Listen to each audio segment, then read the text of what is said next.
کیا فراغت ہونی چاہیے یا نہیں ہونی چاہیے، اور اسلام کیا سوچتا ہے کہ اگر اسلام سے ہٹ کے ہم دنیا میں دیکھیں کہ ابھی کیا ہو رہا ہے کہ ہر انسان، اگر ایک ہم طالب علم کی مثال لے لیں، اسٹوڈنٹ کی مثال لے لیں، تو اگر اس کے امتحان ہو رہے ہیں تو وہ امتحان کے بعد چاہے گا کہ وہ بالکل فارغ ہو جائے، فری ہو جائے اور اس کو تفریح میں کیا گزار دے۔ اسی طریقے سے کوئی جاب کر رہا ہے تو وہ جاب کے بعد جو ہے وہ اس کو ختم کرے گا اور ایک زندگی کے حصے میں وہ فری رہنا چاہے گا۔ بے شک، یعنی زندگی کے ہر مرحلے میں آپ کسی کو بھی دیکھتے ہیں تو وہ یہ سوچتے ہیں کہ ہمیں ہفتے میں ایک دن، مہینے میں کچھ دن ہمیں فری رہنا ہے، فارغ رہنا ہے۔ لیکن اگر ہم اسلام کی طرف جائیں اور روایات اہل بیت علیہ السلام اور قرآن کی آیات کی طرف جائیں تو ہمیں اس چیز کی نفی ملتی ہے۔ اور ہم قرآن مجید کی یہ جو مشہور آیت ہے کہ پیغمبر اسلام کو خطاب ہوتا ہے کہ فَإِذَا فَرَغْتَ فَانْصَبْ، کہ پیغمبر اسلام صلی اللہ علیہ وآلہ وسلم بہت بڑے بڑے منصوبے اور بہت بڑی بڑی تحریکیں چلا رہے ہیں۔ اب جب ایک تحریک سے وہ فارغ ہوتے ہیں، ختم ہوتے ہیں، تو اب قرآن یہ نہیں کہہ رہا کہ ابھی کچھ آرام کر لیں۔ قرآن نے کہا کہ فَإِذَا فَرَغْتَ فَانْصَبْ، جب آپ فارغ ہوں تو فوراً نصب کریں اور نیا کام اور نئی اپنی مہم کا آغاز کر دیں۔ یعنی اسلام نے یہ ہمیں پیغام دیا کہ اگر ایک انسان بہت بڑے کام کو کر رہا ہے تو وہ یہ نہ کہے کہ میں جب وہ کام ختم کروں گا تو میں چلیں چھٹیاں لے لوں گا اور چھٹی لینے کے بعد میں کیا فری ہو جاؤں گا اور اپنا ٹائم میں سو کے اور اس طریقے سے گزاروں گا۔ نہج البلاغہ میں مولا امیر المومنین علیہ السلام جب مومنین کی صفات بیان کرتے ہیں کہ مومن کے اندر کیا کیا صفات پائی جانی چاہیے، اور وہاں پہ مولا نے جب اس خطبے میں بیان کرنا شروع کیا کہ مومن تو وہ ہوتا ہے کہ جو اپنے دل کی پریشانی بھی کسی کو نہیں بتاتا، اور اس کے چہرے پہ تو ہنسی ہوتی ہے، چہرے پہ تو خوشی ہوتی ہے، دل میں اس کے غم ہوتے ہیں، فقط وہ اپنے اللہ سے شیئر کرتا ہے اپنی باتیں۔ آگے پھر وہ بہت ساری صفات بیان کی اور اس میں ایک صفت بیان کی کہ المؤمن مشغول وقتہ، کہ مومن وہ ہوتا ہے کہ جس کا وقت مشغول ہوتا ہے، جس کی زندگی مصروف ہوتی ہے،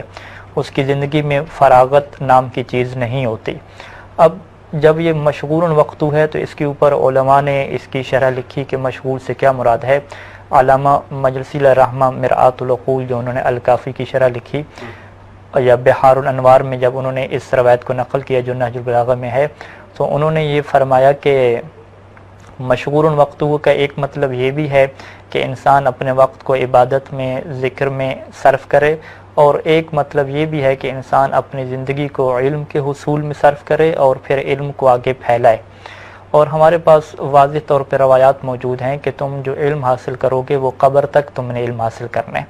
یعنی اسلام نے یہ نہیں کہا کہ تمہاری ایک زندگی کا جو پیریڈ چلے گا کہ یہاں تک تم نے علم حاصل کرنا ہے، اس کے بعد بس ختم، ذہن کو روک دینا ہے، آگے مزید علم کی ترقی نہیں کرنی۔ اسلام نے کہا کہ نہیں، جب تک تم قبر تک نہیں پہنچ جاتے تمہاری پوری زندگی جو ہے وہ تم نے علم حاصل کرنا ہے اور علم کو خرچ کرنا ہے۔ اگر میں مزید روایات کی طرف آؤں تو الکافی میں ایک پورا باب جو ہے وہ باندھا گیا ہے کہ جس میں زیادہ سونا اور زیادہ فارغ رہنے کی کیا ہے مذمت کی گئی ہے، اور میں چاہوں گا کہ اہل بیت علیہ السلام کی یہ احادیث ناظرین کی خدمت میں ایک دو کیا پیش کر دوں۔ ہمارے سامنے جو ہے وہ احادیث میں یہ چیز موجود ہے کہ امام صادق علیہ السلام یہ فرماتے ہیں کہ کثرت النوم میں، کہ جو انسان فارغ رہتا ہے پھر زیادہ سونا شروع کر دیتا ہے، تو یہ ایک ایسی چیز ہے کہ مذہبۃ للدین والدنیا، کہ اس میں انسان کی دنیا بھی چلی جاتی ہے اور آخرت بھی چلی جاتی ہے۔ اور پھر اس کے بعد جو ہے وہ بہت سارے ائمہ علیہ السلام سے ہے، امام موسیٰ کاظم علیہ السلام سے ہے کہ وہ یہ فرماتے تھے کہ ان اللہ یبغض، کہ اللہ نفرت کرتا ہے اور پسند نہیں کرتا، اور پسند نہ کرنے کی جگہ پہ یہاں پہ عربی کا لفظ یہ استعمال نہیں کیا کہ لا یحب، پسند نہیں کرتا، بلکہ کہا کہ نہیں، نہ فقط پسند نہیں کرتا بلکہ بغض اور نفرت اس بندے سے کرتا ہے، اللہ غضبناک ہوتا ہے۔ کہ النوام الفارغہ، کہ جو سو رہا ہے اور فارغ ہے، جو انسان فارغ ہے، یعنی فارغ انسان سے اللہ محبت نہیں کرتا، اللہ اس سے پسند ہی نہیں کرتا، اللہ اس سے کیا ہے نفرت کرتا ہے۔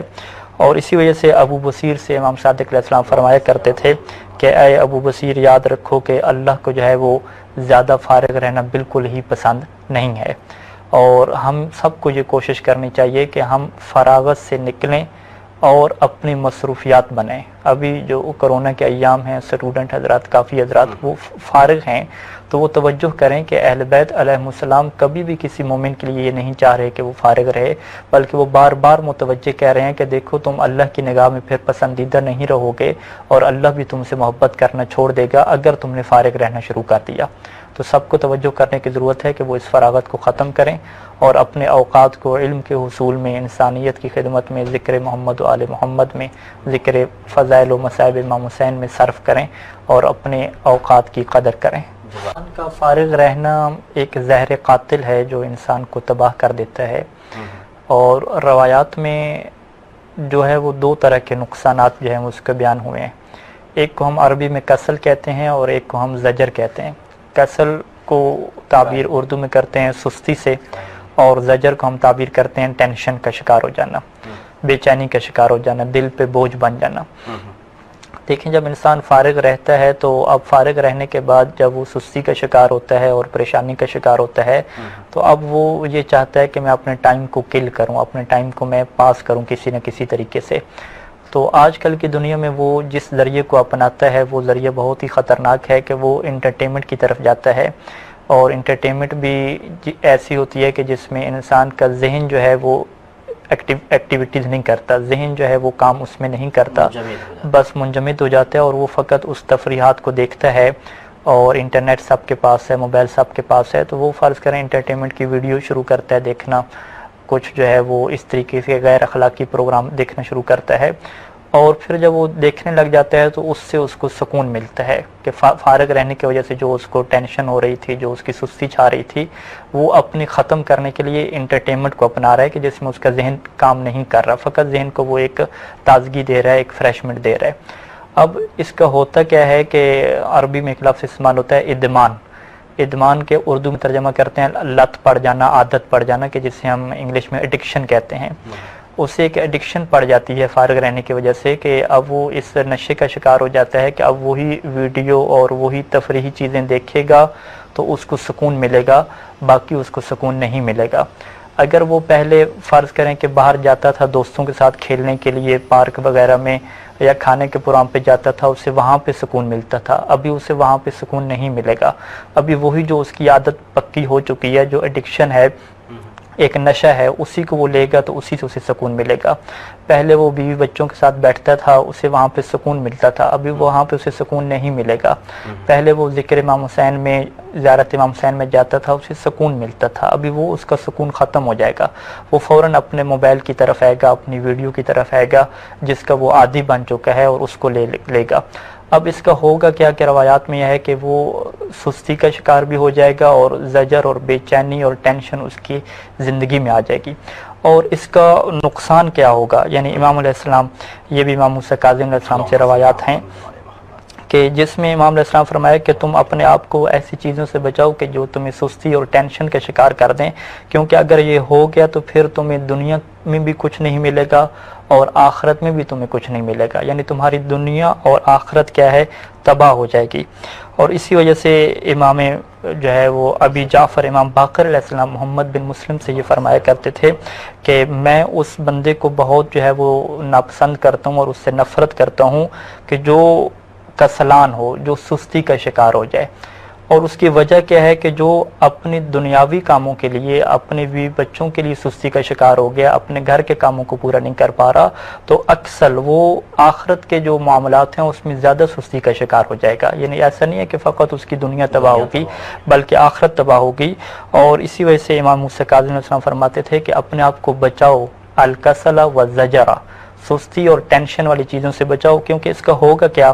فَإِن كَسِلْتَ لَمْ تَعْمَلْ، اگر تم سست ہو گئے تو تم ایکٹیویٹیز نہیں کر سکو گے، کوئی کام نہیں کر سکو گے۔ وَإِن زَجَرْتَ، اور اگر تم ٹینشن میں چلے گئے، بے چینی میں چلے گئے، تو لَمْ تُعْطِ الْحَقَّ، تو تم کسی کا حق ادا نہیں کر سکو گے، اپنے بیوی بچے کا، اپنے دوستوں کا حق نہیں ادا کر سکو گے۔ یعنی پھر ایک ایسی کیفیت بن جائے گی کہ انسان اس فراغت کی وجہ سے وہی جو اس کی ایک ایڈکشن ہے، وہی جو اس کا ایک نشہ ہے، لت ہے، انسان فقط اسی کو لے گا، اسی سے سکون ملے گا، باقی انسان کسی اور چیز کی طرف جانے کا سوچے گا نہیں، اگر وہ جائے گا تو وہاں پہ اسے سکون نہیں ملے گا۔ تو یہ بہت بڑا نقصان ہے کہ جسے اہل بیت علیہ السلام نے یہ تعبیر کیا کہ اب اسے نہ دنیا ملے گی نہ آخرت ملے گی، اور قرآن مجید نے کہا کہ خاسرت دنیا والآخرہ، کہ اس کا دنیا بھی جو ہے وہ اس بندے کی نہیں رہی اور آخرت بھی تباہ ہو جائے گی۔ یہ فراغت انسان کو سوچنا چاہیے کہ کتنی خطرناک منزل کی طرف انسان کو لے کر جا سکتی